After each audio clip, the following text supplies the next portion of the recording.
MUFON is the Mutual UFO Network, and according to Wikipedia, it's a US-based nonprofit organization composed of civilian volunteers who study reported UFO sightings.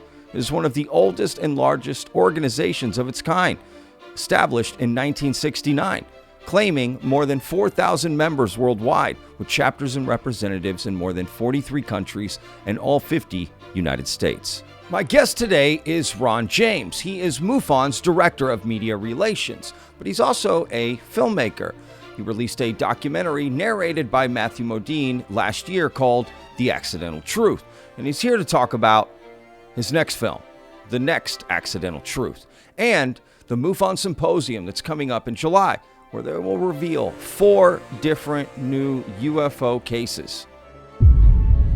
I'm only going to show these for a minute, and please don't read because these are all copyrighted. I'm just giving a little teaser for the film.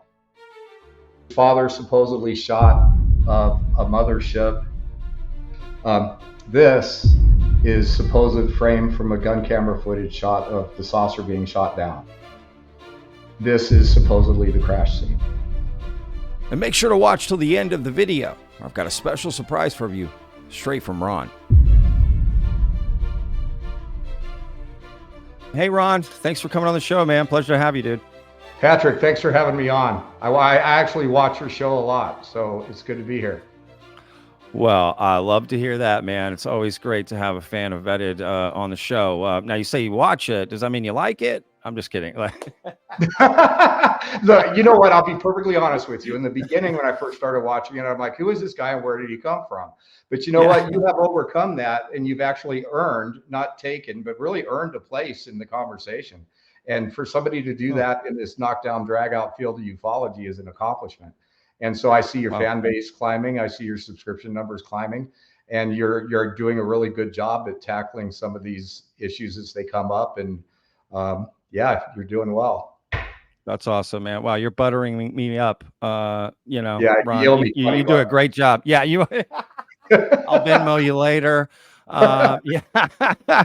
No, man, that's awesome. That's very kind of you to say. And coming from someone of your stature, that means a lot, especially because I'm such a huge fan of the documentary that you put out last year. Now, I'm having you on the show for a very specific reason, this MUFON press release that came out. But before we get to that, I do want to talk about quickly this documentary that you put out last year called The Accidental Truth, because as we were talking before we started recording here, I was telling you it's the only documentary that I can think of that I took notes on. That was physically right not for Vetted, just for me. It was just notes. I was just you'd really put together all this great information. I was trying to keep up, and I was rewinding it I must have watched it like 5 times if you put it all together, because there's I just kept a lot rewinding and watching ports. Yeah, it was great. Yeah. It was like a song that you listen to and you get, hear something new in it. It was like that. So just great job. That's a great documentary. And for anyone that hasn't checked it out, please check it out. Is it available online right now? Yeah, we got it back from the original company that was distributing it, and now Film Hub is another company handling it. It's available on Amazon for discounted, and people can watch it for free on Tubi. So I just want people to see it. I'm not trying to get rich off the movie. So there are places to get it free, and if you want to do that, just check it out because the sequel's coming. Oh, that's awesome. Wow, that is great to hear. Great. Yes, definitely check it out. It's got a lot of interesting stuff in it. Yeah, I can't say enough good things about that documentary. So great job. And it's great to have you here. It is such an honor to talk to you because this press release came out from MUFON, right? Sure. And you hold a very prestigious position with MUFON, and perfect person to talk to, right? I made this video, you commented, which was awesome. Dude, Ron James here. Let's clear this up. I was like, hell yeah, man, this guy's awesome. Let's get him on. Let's talk. This press release has me. I helped write that press release, but when the release went out, the company that they use kind of buries the media contact information in the press release. And so if people had questions, it wasn't easy for them to find it. They had to be a registered member of the press. And so I'm just like sitting there like a kid in a kindergarten class waving my hand. Yeah. I'm like, Patrick. So I'm glad that we connected so I could do that. It was pretty. That's awesome. No, I'm happy to clear it up and talk about it and, present it to the audience, because, if what's in this press release is real, like it's to me mind blowing, can you please, just for our audience, just to sort of catch people up, sort of explain what's in this press release, and then we'll, sort of dive in and maybe break down some of it. So during our MUFON Symposium, which is in Irving, Texas by Dallas Fort Worth, July 11th through the 14th, on Saturday night, the 13th, we're going to be doing a live stream of some startling new evidence from several cases. We haven't talked about the other ones. You're going to get the exclusive today, actually. One of the cases is a Russian person that got in contact with us about these materials that just showed up in his place. It's not like we know where they came from, but we're spotting a trend here at MUFON, and it's a very, very strange trend. And it's what I'm calling things that just appear.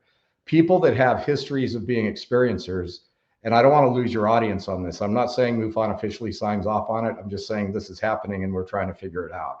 People that have trends of being experiencers are actually receiving stuff, and their intuition and their voices or whatever they're communicating with is telling them this is material of significance and you need to get it investigated. This has happened on more than one occasion. This guy sends us this stuff. We have the results from the Russian lab that 10% of it is metal, but it's no known alloy. And then the other they couldn't explain. So we put it through the MUFON lab. They can't explain what it's made of either. And so it's going to a third lab, and then the stuff gets ripped off. And I noticed in the comments in our press release, we said that we mailed it through the post office, and a lot of people are like, well, that was dumb. But I mean, I had the same sort of comment myself, like just right off the bat seemed a little strange to do that. I don't know. Well, if it was just, if we weren't being surveilled, it would have got there just fine. In fact, we just interviewed the lady that works at the post office. She personally put that box into his PO box, and they have no explanation for why it disappeared. But the fact is that, we're constantly under surveillance. Everything I do, I've surrendered myself to the fact that I don't have private conversations anymore. If there's a box of something and they know where it is, doesn't matter if it's UPS, FedEx, or you put it in a van and drive it across country. If they want it, they're going to get it. So who's they? Like who do you think took this? Well, it was very elaborately taken. They committed a federal offense by going into a post office box and taking it. The cameras were turned against the wall so that there's no documentation of who did it, and they had to know it was there and they had to know what it was. So there's a very big group of people that are very opposed to anything coming out, and when materials of question get into the public domain, there's a concerted effort to pull those things away. In Accidental Truth Next, we're covering, some mysteries about materials we already knew about with new evidence about what they were and when they knew it. So we know there's a whole group of people managing this information. And what we're seeing unfold right now, it's the Star Wars. It's the Empire Strikes Back. These guys that do not want any real legitimate form of disclosure are starting to get very active. They're making threats. They're doing things like this. Today, Patrick, we're talking on my cell phone. My perfectly functioning internet all of a sudden went down to 5 minutes before our call. And none of this surprises me. Sure. Yeah, no, you're right. That is true.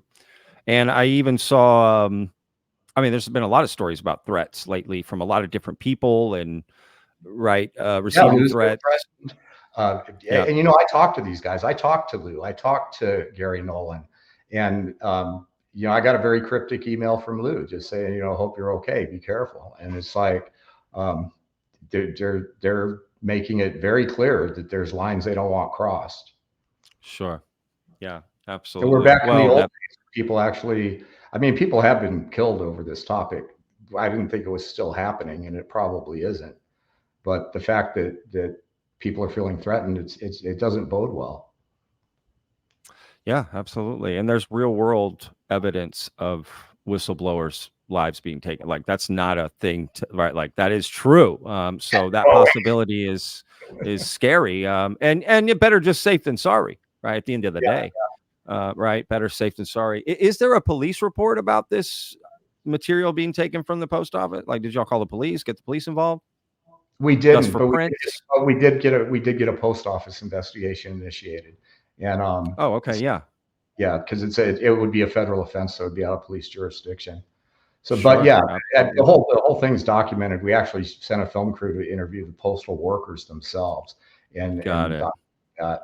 But the upside is that we have more, and nobody knows where that's at. Nobody's gonna know where it's at. Got it.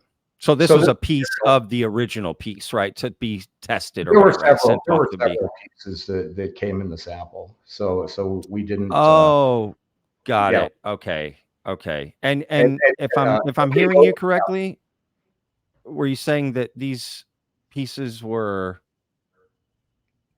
like, I don't know what the word is to use, manifested? they just Like, okay. Yeah, I mean, look, I know this sounds crazy, and I'll be the first one to admit that it's a little hard to swallow. But this guy is a UFO experiencer, but he's also a quite successful Russian businessman, and these things were appearing in his kitchen on his table. And the first batch he threw away, and the next time they appeared, he got this really strong hit that no, that you have to take these and you have to look at them.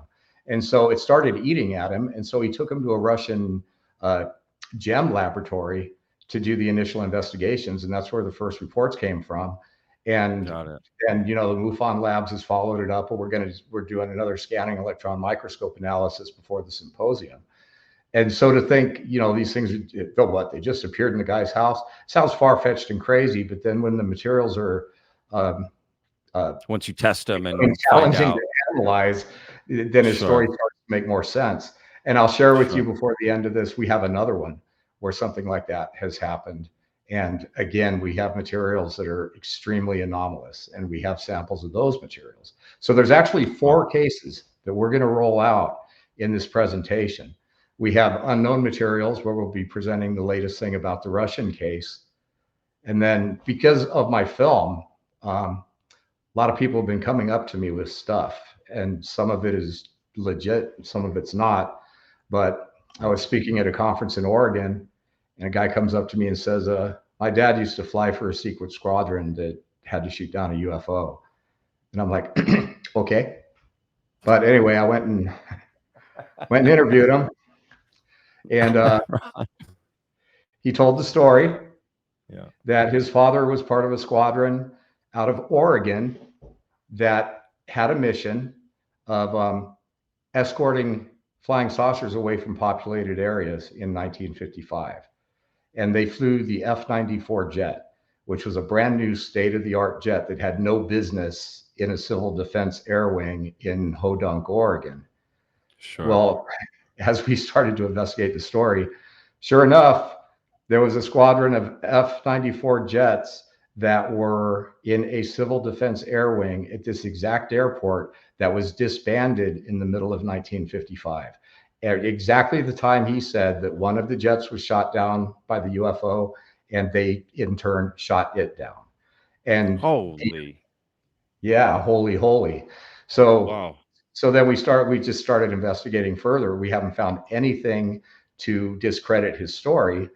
And in addition to not being able to discredit his story, there's a ton of newspaper articles about how these jets were deployed all over the country to shoot down UFOs. There was a ton of sightings. There's even a NICAP and Project Blue Book report that could be of this very incident on record. And to make this even more compelling, Oh, he has yeah. pictures. Wow. Are you going to show those pictures Let me see. I mean, at the? we're gonna show them in. Oh, here, shameless plug. This is Accidental Truth Next. This is my fantastic movie poster. All these cases are going to be coming I out. love it. That's This is awesome. a picture that his father supposedly shot of a mothership. He was flying over it. This is old photo paper. This was Holy from cow. Wow. That is a lot this, of lights. yeah. He said he was Wow. flying over on top of it. I'm only going to show these for a minute, and please don't read because these are all copyrighted. I'm just giving a little teaser for the film. This is supposed frame from a gun camera footage shot of the saucer being shot down. Oh, wow. This is supposedly the crash scene.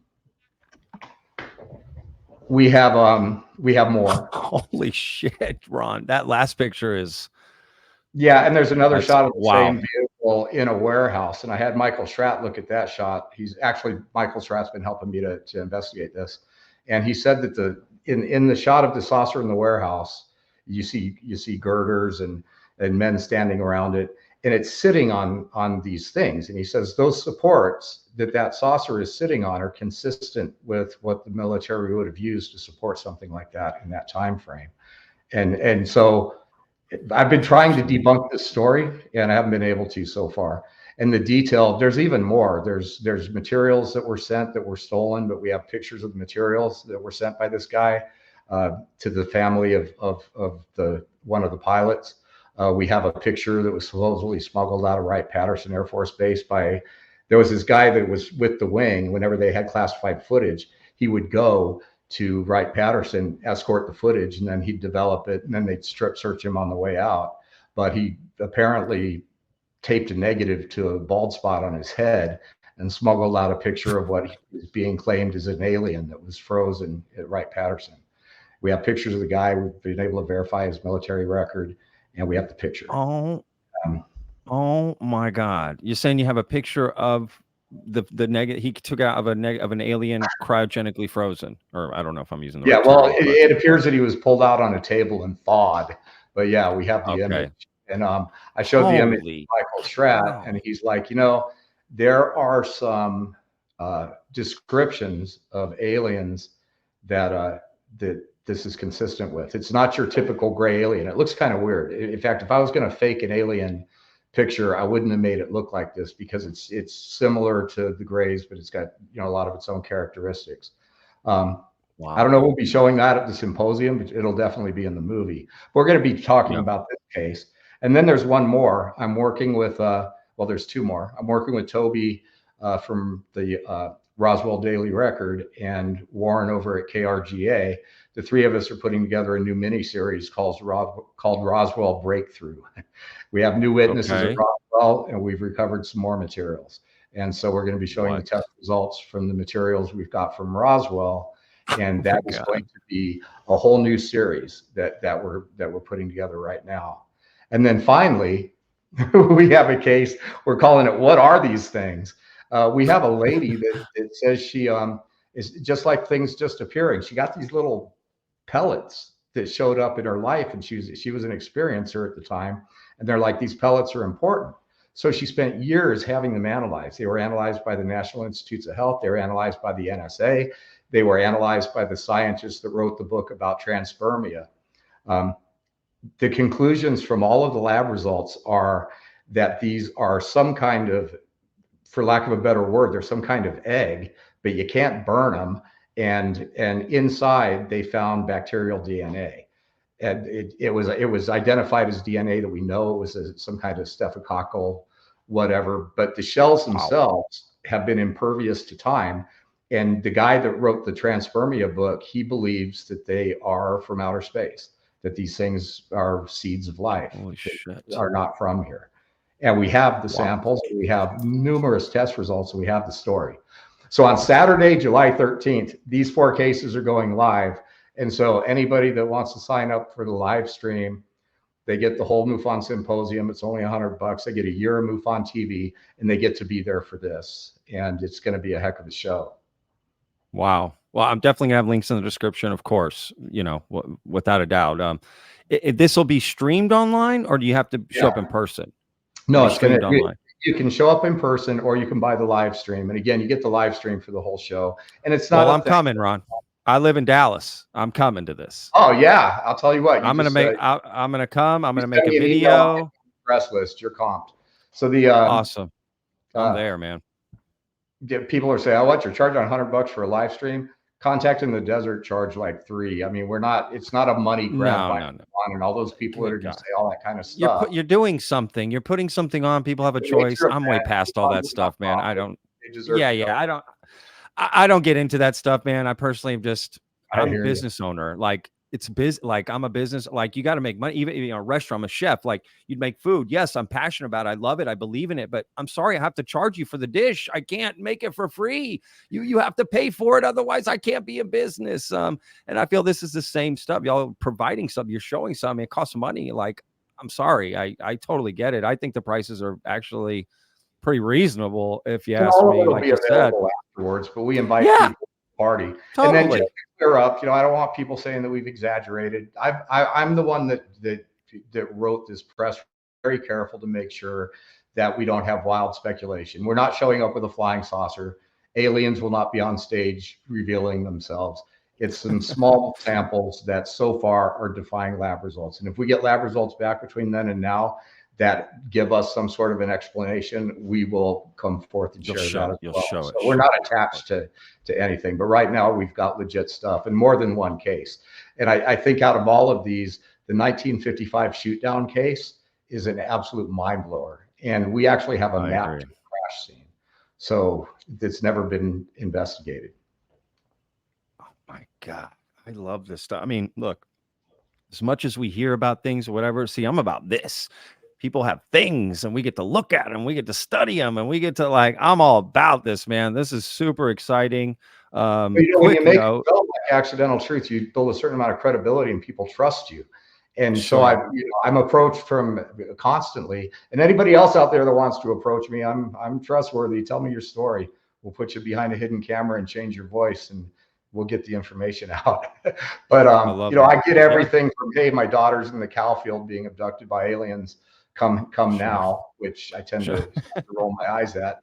But then every once in a while, man, you get that gem, and you start. My instinct kind of gets piqued by the ones so far. I've been pretty right on in the ones that I'm going to investigate further. And these Sure. two, the Roswell story is a big deal. The Russian story is a big deal. The 1955 UFO crash or shoot down, really a Yeah. big deal. And these In weird Oregon, right? Yeah. eggs. These pellets, these panspermia thing. Yeah, that's I mean, I'm well, going to be look, showing pictures. One of them, they literally tried to burn it. It wouldn't melt. It wouldn't break. The how big are national. they, would you say? Like, if you, like a BB They're size? tiny, tiny, tiny. They're like a. Okay. In fact, if you go to the MUFON Symposium website, there's a picture of them next to a ruler. My first thought was that they might be like those little silicone balls that they put in stuff to keep it from moisture out, but they're way Oh, smaller. yeah. Got it. I'd Got say it. they're about the size of small fish eggs or insect eggs, but that's been ruled out. I had a biologist come up to me and say that those are probably insect eggs. And then he looked at some of the results and he's like, well, they can't be. It's weird stuff, man. Really No, freaked for me out. sure. You have something to look at and study. Like, that's all we want. Like, that's it. Like, listen, I appreciate that kind of stuff. I'm being honest, because it's not just a Yeah. story. There's something behind it. And I appreciate you doing all this work and looking into it. And we all get the fruit of your labor, essentially, right? And we can accept the results or not, or do with it what we want. But the fact that it's getting shown and presented, and I do Well, appreciate we're that, putting man. out there what we found. We're putting out there what has come back to us. If something comes back that is a logical explanation that discredits the story, we're going to put that out there too. So if we have to go Sure. on the 13th and say, hey, we thought this was a big deal, but we found out it's insulation off somebody's window, we're going to do that if we have to. But so far, It's still a everything cool story, though. is That's the 100% thing.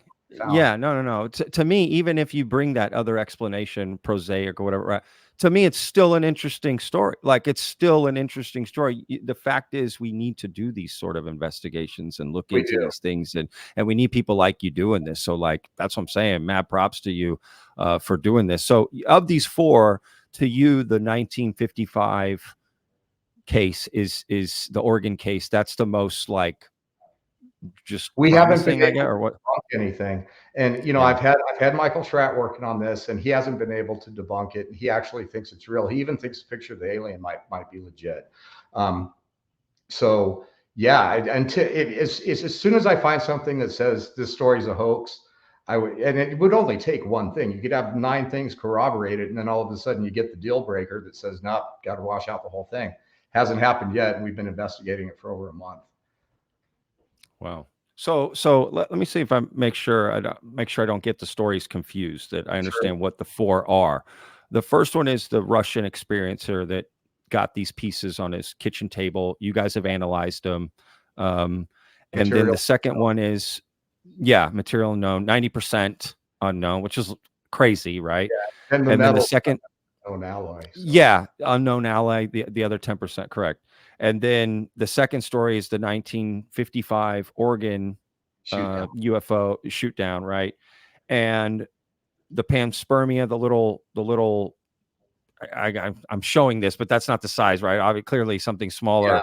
There's And what the four, I'll send you the link to the actual page that shows everything, and there's actually I'll show it on the screen during this so people could see it for sure. 100%. What's the, so what's the if you're fourth gonna one? do that, there's a picture on there of the UFO being shot down with the smoke coming out of it. That's not the actual picture because we have a copyright agreement with the copyright holder. It resembles the actual picture, but I flashed the actual picture a minute ago, so I don't want people to think that we're putting up a fake picture. But in that case, it's not the actual picture. But we do have the actual picture. And the fourth case is, which one is that? The smoke Roswell, the gift that keeps on giving. You know, it's Roswell. Yes. Oh, that's the one I was going to bring up to you. I'm taking a trip to Roswell at the end of July for Vetted. It's my very first road trip, like show, right? Like out, right? Like I'm going to go do something. And what should I do? People there. Well, you could go to the warehouse where they, the hangar where the UFO was supposedly shot down. You could take a tour of the crash site. It's a little harder than it used to be because some new people took over. And it's out in the middle of nowhere. And but you know, if you got time to kill and you want to stand on that ground, that's something to do. I mean, that's why I'm going out there for fantastic. And I will hook you up with Toby. He's the Red Rock News. I'm sorry, the Roswell Daily Record guy that puts on the Roswell UFO Festival. And he's the one I'm working with on the film. And I'll hook you guys up. I'm sure he'll let you interview. Awesome. Talk a little bit about our project. That'd be cool. It's adventure. It's KRGA Radio with Warren. It's Toby from the Roswell Daily Record and his partner Maximo, who's a very talented producer, and me. And we're teaming up to bring something about Roswell nobody's ever seen, if you can believe that. That is crazy. Like, what can you tease about that? Like, I don't want to push you too much, but like, what exactly about Roswell? New materials. There were multiple crash sites. They've uncovered some new materials. They went out there, did a lot of digging, way more than you've ever seen on these TV shows, and they found some stuff that's coming back as unidentifiable. And God bless these people, bro. God bless these people that will go do this, bro. Thank you for going out and digging, right? Like a kid he was a kid during the time, and his dad was involved in the crash retrievals, and he's got the whole story of it. And he's coming to Roswell. He's going to show us where some of this stuff happened, and he was there.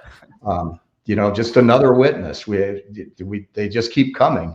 And just when you think Roswell's been done to death, something else pops up. And to me, the holy grail of Roswell is, let's get something that we can't identify out of these materials.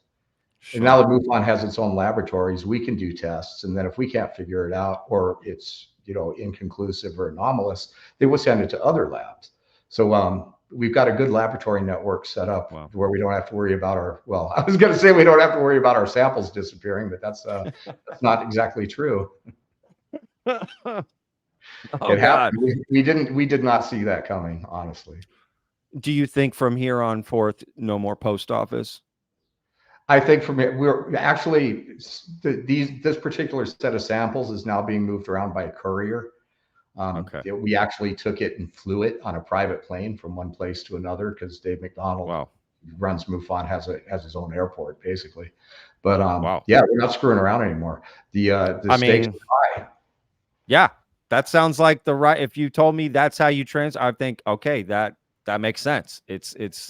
Could be potentially mind-blowing, like of what this material could be, or any of these samples that you guys are studying. Yeah. Which, again, by the way, here's what's happening. There used to be, there are crash retrieval teams. These guys are very good at getting to these places first, hushing it up and gathering stuff and secreting it away. But more and more materials and situations are happening. There's no way that the clandestine groups whose job it is to make sure this stuff never reaches the public, is going to be able to keep doing that. And we're going to have more and more incidents where materials that can't be identified are popping up through all kinds of weird avenues. They might appear at somebody's house that's an experiencer. They might be found. They might be mysteriously mailed to somebody. But this is going to keep happening, and we're going to keep getting results of materials that can't be identified, and they're just not going to be able to cover it up anymore. It's all part of the explosion of disclosure, whether they like it or not. It's out of the hands of government. It's in the hands of the people now. Yeah, I mean, absolutely. That's interesting. So you think these crash retrievals are happening like current, like right now as we speak? Oh, yeah. Not necessarily this second, but let's just currently. Just do a thought exercise about that. Certainly, there's crash retrieval groups. If a Chinese experimental jet crashes somewhere, of course we have a rapid response team to go get it. So the existence of these groups and what they're equipped to do, and the fact that they operate in secret, even if you don't want to add a non-human intelligent craft to it, they still exist. And certainly, if there is an object we can't identify, they're going to be dispatched to that too. So when you think about, well, that's a stretch, but then you actually proceed logically through the thought process. Even going back to Roswell, it makes sense that something like MJ12, if not them, something like it, would have been formed to decide how to manage this information. It makes sense that they would have made the decision they made. And then over time, it got kind of corrupted by the corporate influences. And hey, we got this coding we can use for stealth jets. Why would we want to share that with another company? And so you get that corporate greed and that lack of accountability. And so it makes sense that we're here where we're at. But humanity is evolving and technology is evolving. And we're at the point now where you just can't contain the secret anymore. We're clearly not alone. We clearly have some other intelligence engaging us right here on the planet. And it's been that way since all of recorded history. And it's just, the cat's out of the bag. The last person jumping on the train are the keepers of the secret. But we're going to reach a point where we don't need their information because we're going to have our own. Yeah. I love hearing that. I've always said disclosure. We don't need the government for disclosure, right? I say that on Reddit a lot.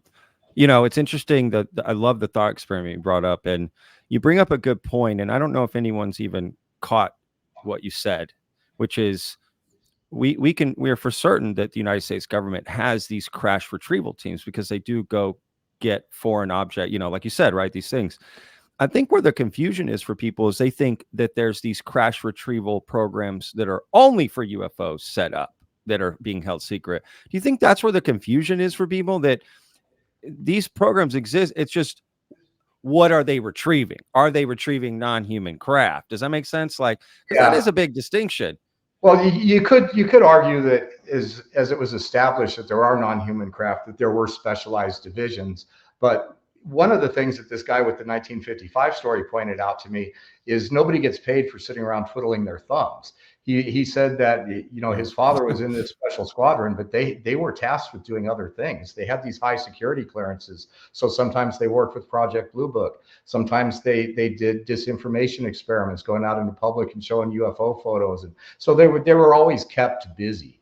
So if you're a UFO crash retrieval program that's only there for UFOs, either A, you're going to be kept busy doing mundane things like chasing crashed Russian airplanes, or something. So sure, there might be a special division, but my guess is it's all the same group and they're all doing the same things. Once you're sworn to that level of secrecy, it doesn't really matter what you're going to. The procedures are going to be the same. The protocol for doing the cover up and the information containment going to be the same. The specimen and debris recovery, it's going to be the same. And the security clearance is going to be the same. So yeah, I think it probably is the same groups. Maybe they have their own special guys within the group. But the idea that they have to be separated, I don't think that makes sense. It wouldn't make sense in the way they operate. That's a great point. You make a lot of great points, honestly. That seems logical, right? Like that it would be that way, that's set up that way. They're clearly not 24/7 retrieving craft. So in the meantime, guys, we need you to do this over here and this over here, because like you said, you got to stay busy. It's like any job, right? It's like any job. Nobody's going to waste security clearance at that level. It's like it's a good point. You don't Yeah. give that guy a chance to spend too much time at the bar. Sure. That's funny. Yeah, I mean, that's a great point. Yeah, I mean, it honestly is a great point. Wow. Do you think that there's going to be, for instance, some of these materials that y'all have been able to acquire, right, from, I would say, private citizens approaching you, right? Do you think that there'll be some sort of like materials that are brand new from a crash that, like, 2 weeks ago, here's the material? Do you think that's I mean, I don't know. I think it is possible because they can't contain everything. MUFON gets calls all the time, and we're the first people there. That's why the government follows us. We're giving people don't know this about how busy we are in Washington D.C. We're working with the House and Senate Intelligence Committees. We're giving them the quarterly reports about civilian reported UFO activity. We're involved in the ongoing legislation. And I personally just got back from Washington D.C., where I had meetings with Tim Burchett and found out some information that's not public yet. I've been meeting with Danny Sheehan, Steve Bassett. We're all in the same boat and working together to move the ball. And yeah, so there's a lot of stuff that's going to come out. And at the end of the day, they just can't contain it all anymore. And the other thing that's a really big deal is that now advanced sensor equipment is in civilian hands. So some of the stuff that made it possible. I just interviewed Ryan Graves, by the way. He's going to be in the next movie. We had a great talk. I met him and Bob Lazar at the same time, and I actually have a picture of the three of us: me, Bob Lazar, and Ryan Graves. I'm like, oh my gosh. Really? Yeah, I'll show That's it to awesome. That's so cool. I'll put it on my wall. Wow. It's a really cool picture. I'll show it to you. That is a cool picture, man. That's a great picture. Wow, Ryan Graves. He was great. I mean, love that guy. We both spoke at the same conference. We had a really good time, and then we did the. Bob Lazar was at this conference, but he didn't go as a guest. Didn't speak. He went there as just one of the people there, and so let's see. Yeah, there we go. Right there. Yeah. Right that's there. Me and Ryan Graves and Bob Lazar. Dude, look at that. That's awesome, man. That is you guys right there. That is so cool. Had you met Bob Lazar before? I hadn't, and I got to tell you, I was like a starstruck kid looking for autographs, and he was so nice and so gracious, and it was really cool. That is awesome. Look, I'm not gonna lie. I've definitely been up and down on the story. Not him as a person. I don't know any of these people as people, right? I'm a Texan. I got to meet you in real life to really, make a decision like that. But just on his story, well, of course, and look, it could come down to just I've never had a personal experience, so it's hard for me to believe some of these fantastical things like right away, right? Like my brain just doesn't work that way. So, yeah. But I will admit his story it's probably the most fascinating story I've ever heard. Is his still to this day. Time, and there's a certain amount of evidence, and honestly, there's no upside to being Bob Lazar, the flying saucer guy. He's never tried to get rich off it. No, I get it. Yeah, I understand totally, and I bet he's a great guy, right? He seemed like it. He was, like I said, he was very, very nice and very gracious, and you don't want to impose on people because they were all having lunch and they invited us to sit down. Sure. But he's, hey, can I get a picture? Because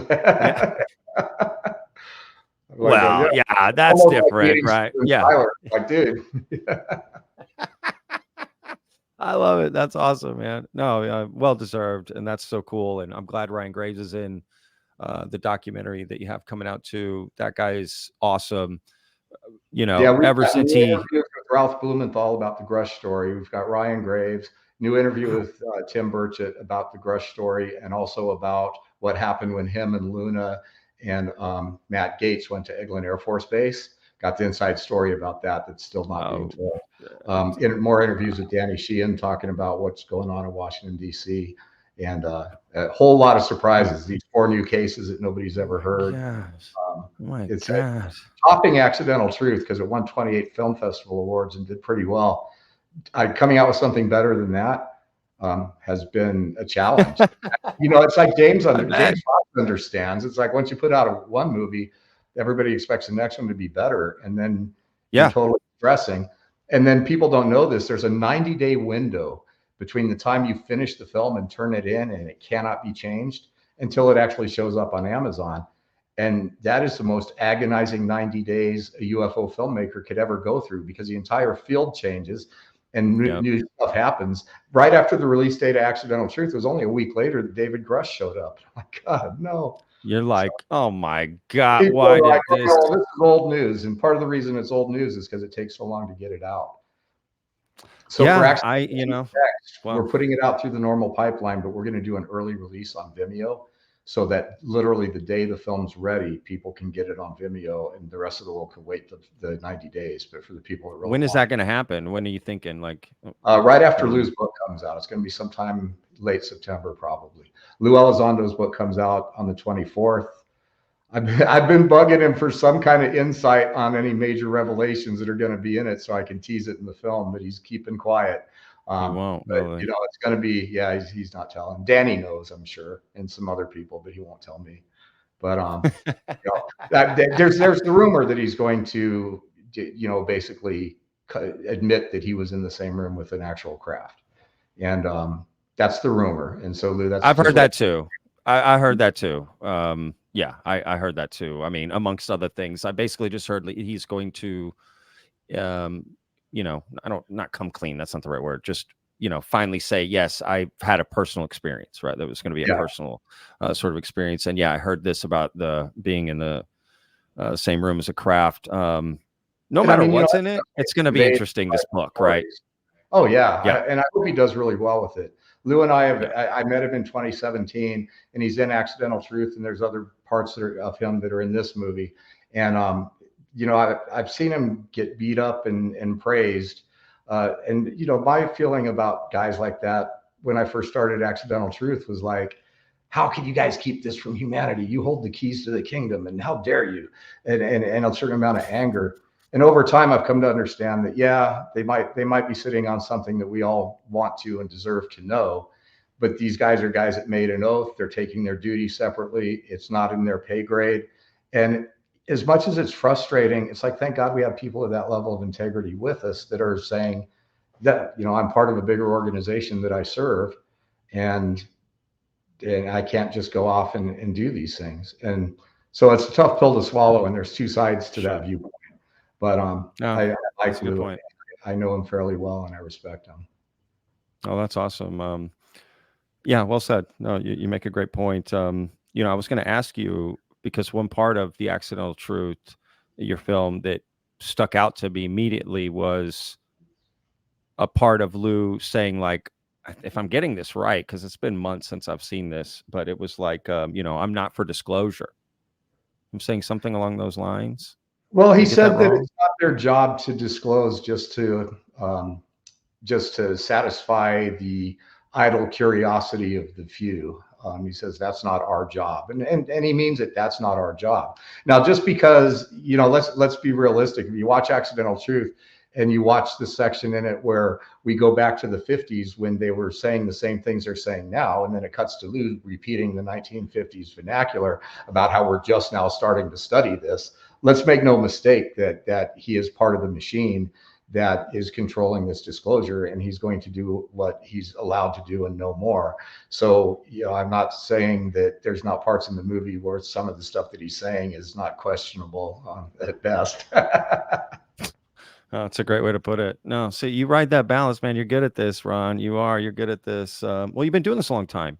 You know, well, you know, to get Gary in a room and get him to accidentally say something he doesn't mean to say, and put it in a movie, and he'll still take my phone calls. You know, that's the thing I really was proud of about Accidental Truth. I put these guys out there.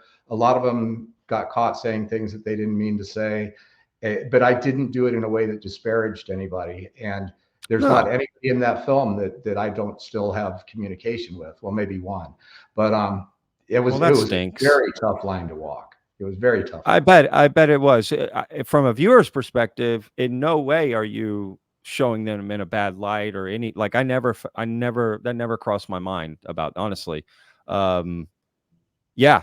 So, well, I'm sorry to hear about this one person, but I'm glad that you were able to maintain the other, you know, relationships or whatever. So no, that's sad to hear, but Okay, so September, this is coming out. You're gonna July 13th, Saturday night, 8 p.m. You can go to mufonsymposium.com and click on the link. It'll tell you a little bit more about the stories, the other stories that are going to be there, and it will tell you about the about how to get it. You can attend live, or you can or in person, right? Yeah. You know what? I'll tell you what. I got one more tidbit I'm going to throw you. That's going to be Let's an hear it. accidental truth too. Okay. You know, a lot of people don't really understand who John Alexander is. He is the legit guy that knows where all the bodies are buried, and he could tell you, but he'd have to kill you. Shortly after David Grusch came out, I pulled him in for an interview, and I asked him, okay, now here's the guy telling the story that you've been denying all along. So that either put you on the wrong side of history or you weren't read in. And when we finished the interview, the card disappeared out of the camera that I interviewed him in. And so I think I don't know how it happened. I got no explanation, and I'm not saying anything, but he allowed me to go to his home and interview him a couple weeks ago. That's him at his staircase with all of his worldwide relics. And I said, John, and this is in the film, you've had some time now to talk to the people you deal with. What is it about this story? And he says, and you'll see it in Accidental Truth next. He says, well, I talked to the people I know, and they all said the same thing. Believe Grusch. Believe Grusch, man. Wow. Believe Grusch. Okay. Accidental Truth tells the whole David Grusch story. Everything David came out and said is the stuff we documented in the movie. Sure. And a couple of spooky guys have told me that that movie was one of the reasons that this authorization of new information was made, because David didn't come out and say anything he wasn't allowed to say. What have you heard about Grusch? Like, what's happening with? I think a lot of people want to know, like, what's happening? What's he doing? Is he going to be coming out? Is he testifying again? Like, is his story done now? Look, he's like, been behind closed doors at Congress. He's been working to get some of these other whistleblowers that he refers to get in front of the intelligence committees. Testimony behind closed doors is happening. He's involved with some of these organizations to move the ball, and he doesn't want to be in the limelight right now. When he does, he's very careful. But I couldn't get him for the film. I think I'll try one more time. David, I've interviewed everybody. Yeah. You know, I've got Ralph Blumenthal talking about how the David Grusch story evolved, because a lot of people think Ross Coulthart broke that, but it was actually Ralph Blumenthal and Leslie Keane. Coulthart broke it on TV, but correct. In the debrief, right? Yeah, in the debrief. Yeah, I remember that. Yeah, but, yeah, I remember that. So I have the whole inside story. It took a year for them to vet him and put that story out. And the New York Times passed on it. The Washington Post passed on it. And it just kind of went down the pachinko machine until it ended up in debrief. But that was one that the mainstream guys didn't want to touch. So interesting. So honestly, kind of just so interesting there. Yeah, I love David Grusch. When he testified that I had just started Vetted, like I launched Vetted right at David Grusch was coming out. Like, boom, like, like it was weird timing. I didn't know it. In fact, you mentioned about that 90-day window of putting out whatever. Well, I remember Vetted was originally going to be very heavily edited videos. So the first few videos I was spent months on working. And right as I'm getting ready to post the first video, David Grusch comes out, and it just threw my whole videos off that I'd spent months working on. So I was like, God dang it. This throws everything off. I gotta, it was good. But it was good that he came out, right? Like it was great. Yeah. So what's your story? So, you know, I know we don't have much more time, but a lot of people in the field don't know where you even came from or who you are or why you're doing this. And let's take a minute to clear up that Patrick is probably most definitely some sort of intelligence operative. Definitely. Look at me. I'm so smart. Intelligence and my name has never gone together. Ask my wife. Okay, I'm gonna tell you that right now. No, I'm an ex-chef. I'm an ex-chef. That's it. I had a podcast before this called Lone Star Plate. It's still on YouTube. You can still check it out, where I interviewed celebrities from Texas for the last 4 years before Vetted. That's all I did. Yeah, I come from a food background. I was a chef. I worked in the food industry forever. That was my whole career. Into the field and nurtured and fostered a certain level of knowledge that is, you know, you're kind of like the referee on the playground at this point.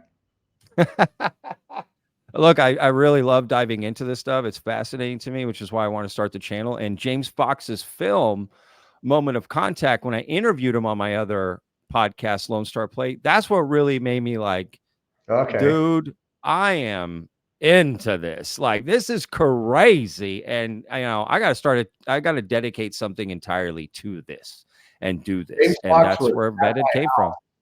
the day that the phenomenon came out. It was the Wow. night before.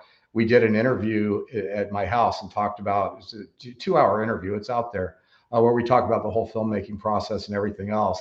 And him and my girlfriend and him and his wife and his kid, we were all at the Buddha Stupa and hiking around Sedona the day of the film's release. And That's none of us awesome. knew what an awesome story that was going to turn out to be. So Oh it my was God. cool to be there. Yes. What amazing. That's so cool. Yeah, big fan of James. I mean, again, he's that interview I did with him about Moment of Contact, it just changed me. It just he completely like I was into it before, but not like that. Just kind of surface level. Like a lot of people interested in it. You heard the stories, New York Times, right? Just heard things and I didn't know much of anything. I would still argue I definitely don't know much of anything. But I don't know, people like yourself and James and everyone putting out this work, putting in the legwork. This is what we need. Nuts and bolts, checking stuff. We have test result. We're looking into this. We got a piece of it. Dude, this is it. You showed those photos earlier. I'll be honest. I've wanted to pester you about those photos, more about them. I'm not going to do that to Ron. He showed them to me in good faith, but I can't get them out of my head now. Now I got those photos you showed me in my head. They're amazing. I can't I wait haven't till been able to. July to see They've this. been photo analyzed. The ones that I have are obviously reproductions. The originals are long gone, but even the reproductions are on photo paper from Walgreens dating back to the 90s and the early 2000s. It's just a lot of these are pre-Photoshop, even on the paper they're on. And this guy, Crazy. I got to tell you, he's a salt of the earth guy. When I met him, he was very humble. He's a musician. And he says, this is a burden that my family has been carrying for years, since this guy, one of the guys from the squadron, reached out to his family shortly after his dad died and started spilling the beans Oh, on this stuff. And his whole, yeah. oh, I'm getting goosebumps right now. His whole family has been carrying this burden of, how do we get this information out? Do we get this Wow. information out? And it was just serendipity that we ran into each other. And it's like, dude, I might be the guy to help you with this. And then he went and checked me out. And I've been investigating the story, and now we have a friendship. And yeah, so this is definitely one I have not been able to debunk, and it's extremely compelling. I mean, 100%. There's so many different aspects that you talked about, Yeah, and I can't wait to hear more details about it. All of these that you talked about, just one of those stories alone you brought up, I could talk about forever. Yeah, amazing, Ron. Look, you know, I don't want to go without us talking a little bit about MUFON. What do you want people to know about MUFON? Maybe, if they want to get involved or, that sort of thing. That'd be cool. no, thanks for that. MUFON is it's their 55th anniversary this year, and let's Oh, face it, wow. That's yeah, awesome. pretty Great. exciting. Yeah. MUFON's been through a lot, and they're still standing, and they're better and stronger than ever. And there's always things that happen with nonprofit organizations and with all volunteer organizations. And MUFON takes a lot of hits from the community that they don't deserve. But to everybody that is out there, take another look at MUFON and what's being done. Their membership is the highest it's ever been. We're graduating from just being this group of UFO investigators, and we now have 7,000 of us worldwide, to the community for people that are into the UFO topic. We have services and community for experiencers. If you join MUFON and you don't want to become a field investigator, you just want to be in a club, we have our own TV channel, we have our own TV station, we have local events, we have web events. If you're into the UFO topic, joining MUFON is cheap, and you're part of the community. And we have the biggest organized, cohesive community in the world around this. And it's just a great organization. My relationship with them started when I approached them to create MUFON Television as a joint venture. I took all their archives and built the private MUFON TV website. Wow.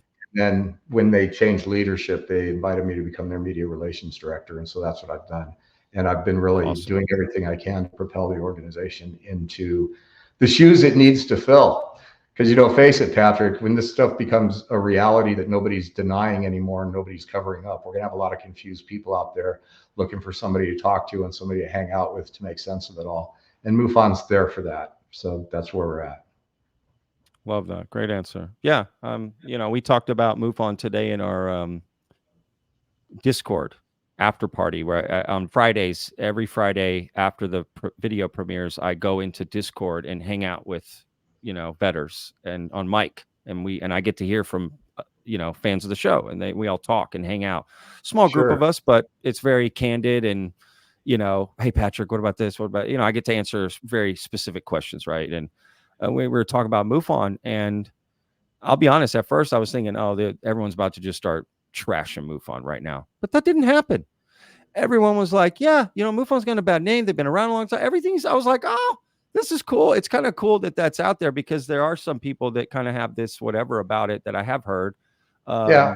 But I was happy to hear everyone kind of like supportive, like, yeah, hey, dude, what's wrong with MUFON? They're doing this, they're doing that. I was like, dude, You know, what a great thing to hear. they've had their ups and downs. The people in charge of Like MUFON any right place, now, right? yeah, Yeah. David McDonald is running it. He's knocking it out of the park. We have a great executive staff. We have a great board. And the thing that's the coolest about it is that everybody's forward looking and progressive in how we're shaping the organization moving into the future. We have our own lobbying firm in Washington, D.C., A10 and Associates, Jessica Taco. She's knocking on doors in DC. We've had over 400. I interviewed her on the show here. Okay. Yeah, she was on. Yeah.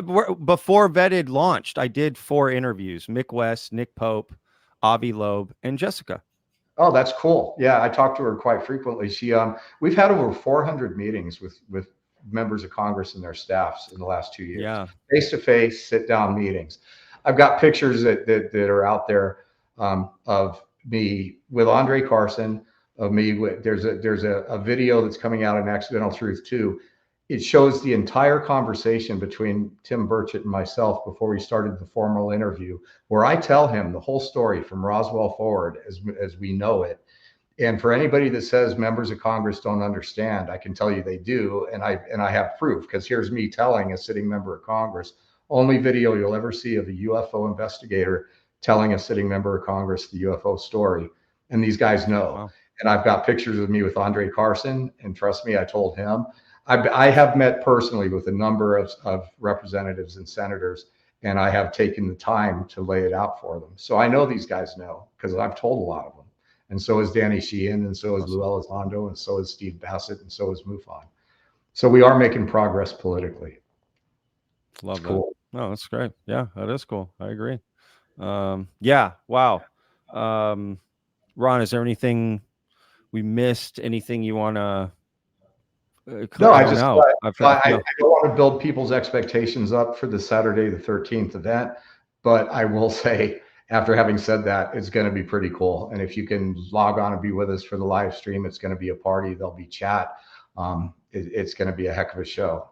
And so you're all invited. Oh, that's awesome. That's great, man. Yeah, like I said, I'm going to come. I'm going to take you up on your offer, because I'm going to show up to this thing. It's in my backyard, so I got no excuse to not go. And I can't wait, to be honest with you. So just to clarify for the audience, you're going to talk about those 4 events. We're going to talk about those 4 cases, and there may be a couple of surprises. Yeah.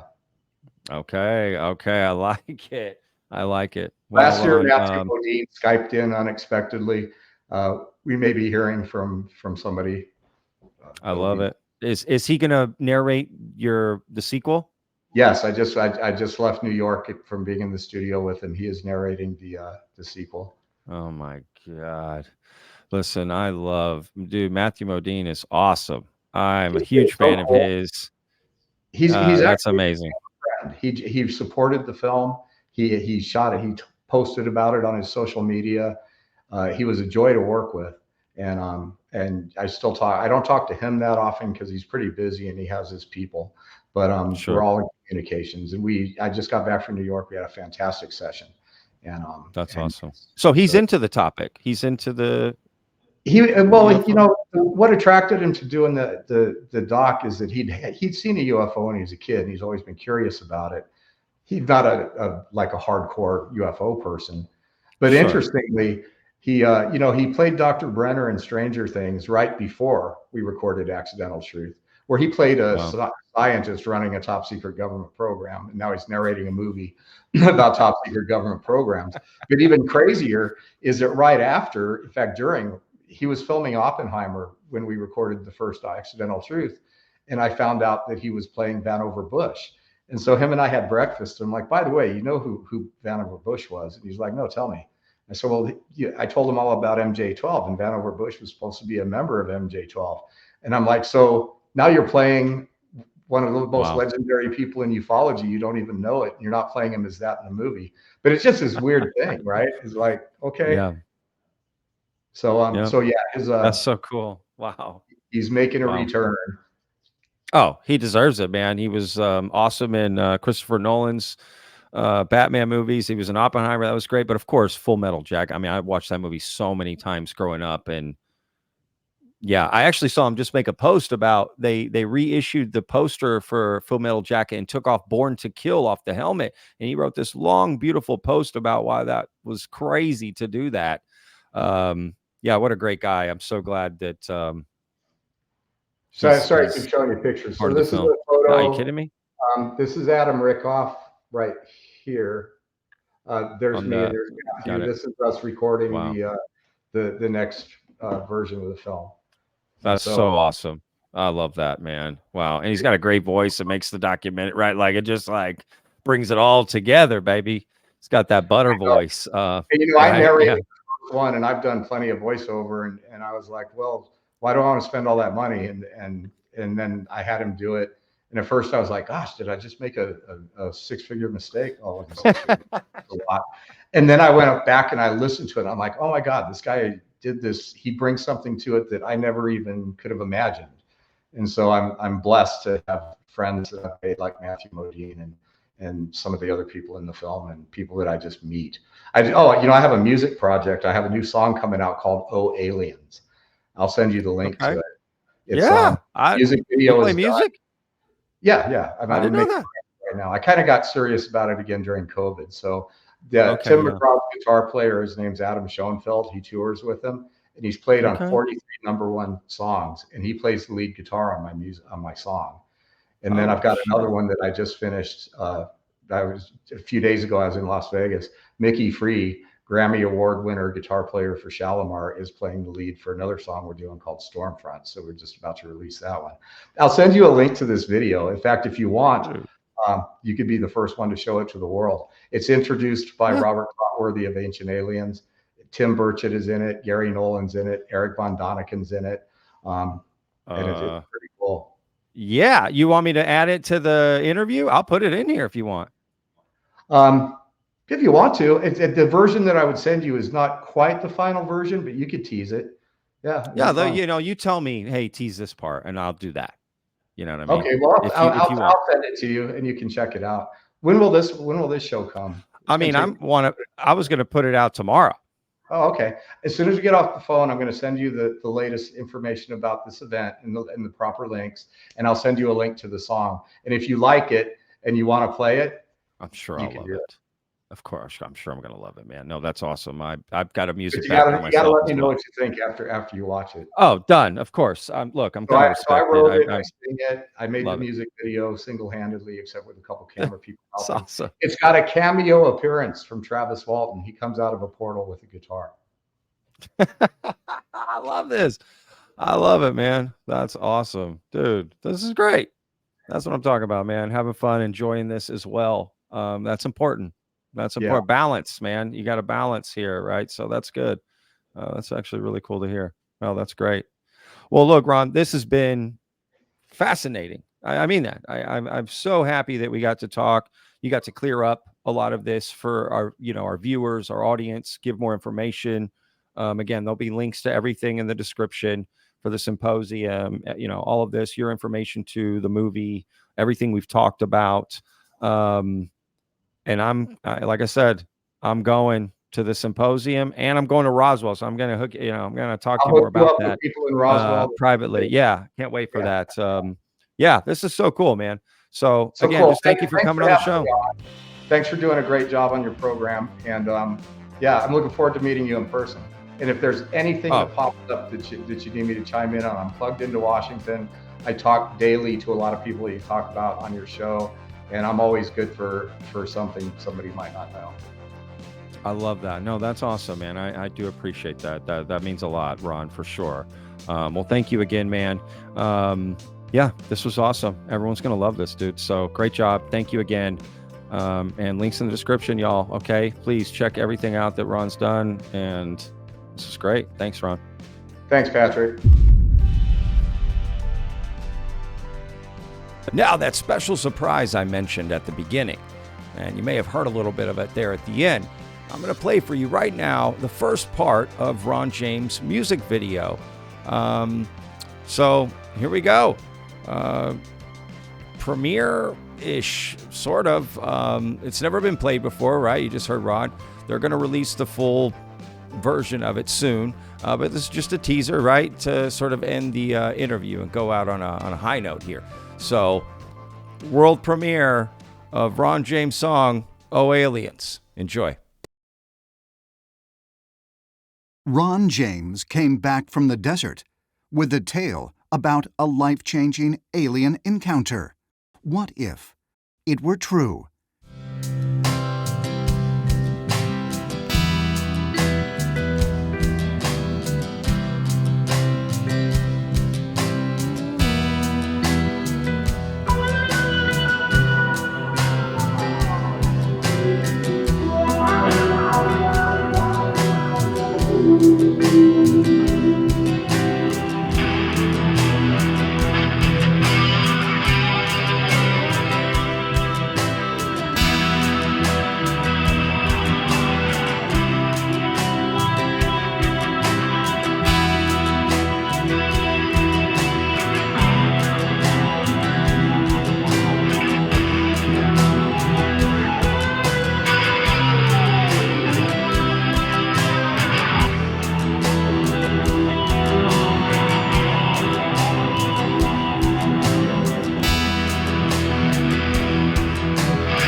Another way. Time is running shorter, might run out of days. Aliens, gotta help me find a way. Aliens, gotta help me save the day. Aliens.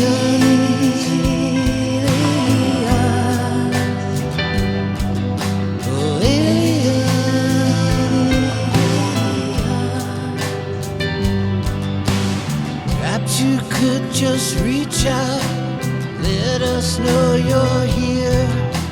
Show us what awaits us beyond the atmosphere. Feels just like a crisis as it all goes up in smoke.